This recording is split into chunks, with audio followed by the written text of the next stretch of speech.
जो लोग काफिर हैं, अहले किताब या मुशरिक, वो इस बात को पसंद नहीं करते कि तुम लोगों पर तुम्हारे परवरदिगार की तरफ से खैर और बरकत नाजिल हो, और अल्लाह तो जिसको चाहता है अपनी रहमत के साथ खास कर लेता है, और अल्लाह बड़े फजल का मालिक है। हम जिस आयत को मंसूख कर देते या उसे फरामोश करा देते हैं, तो उससे बेहतर या वैसी ही और आयत भेज देती हैं। क्या तुम नहीं जानते कि अल्लाह हर बात पर कादिर है?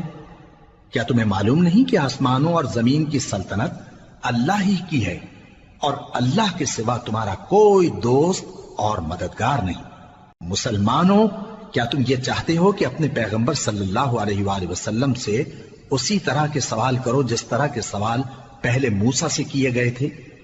और जिस शख्स ने ईमान छोड़कर उसके बदले कुफ्र लिया, तो यकीनन वो सीधे रास्ते से भटक गया।